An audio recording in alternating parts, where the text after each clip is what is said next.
కోట్లాది మంది భారతీయుల కలైన అయోధ్య రామ మందిర నిర్మాణం పూర్తి చేసుకుంది.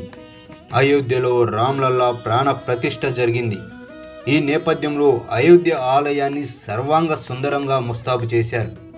అయితే 1528లో ప్రారంభమైన అయోధ్య రామ మందిర వివాదం 2019లో సుప్రీంకోర్టు తీర్పుతో ముగిసింది. ఈ క్రమంలోనే అసలు 1528లో వివాదం ఎలా మొదలైందో ఇప్పుడు తెలుసుకుందాం. దేశంలోని అన్ని రామ మందిరాలతో పోలిస్తే అయోధ్య రామాలయం చాలా ప్రత్యేకమని చెప్పుకోవాలి. ఎందుకంటే రాముడి జన్మభూమిగా భావించే చోటు ఇది. రామ మందిరాన్ని నిర్మించడం కోసం ఎన్నో పోరాటాలు జరిగాయి, మరెన్నో వివాదాలు అయోధ్యను చుట్టుముట్టాయి. రామ మందిర ప్రారంభోత్సవం అయిన నేపథ్యంలో అయోధ్య వివాదం గురించి ఒకసారి చూద్దాం.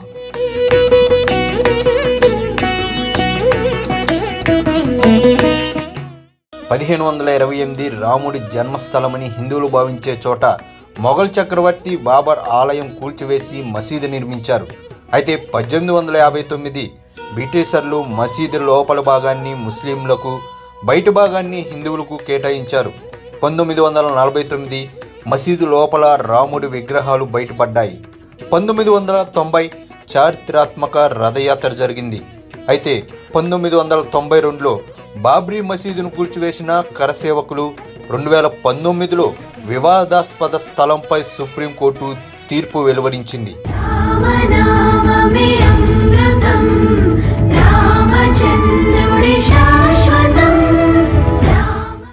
ఆలయం సాంప్రదాయ నగర శైలిలో నిర్మితమైంది. 20 అడుగుల ఎత్తులో 3 అంతస్తులుంటాయి. మొత్తంగా ఎన్నో ద్వారాలను ఈ ఆలయానికి అమర్చారు. రామ్లల్లా విగ్రహం ఉన్న గర్భగృహం మొదటి అంతస్తులో ఉంటుంది. ఇక్కడ 5 మండపాలుంటాయి.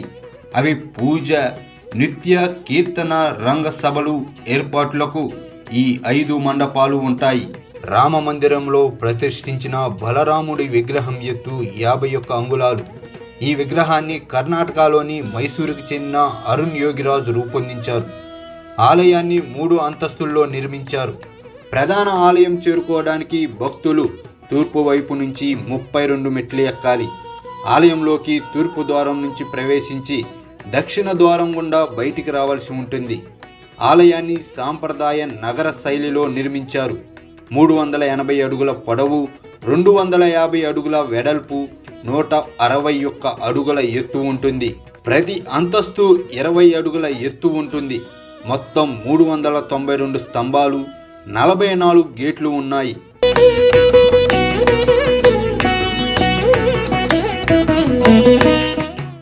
అయోధ్యలో కొలువుదీరిన బలరాముడు స్వర్ణ ఆభరణాలతో కాంతులీనుతున్నారు.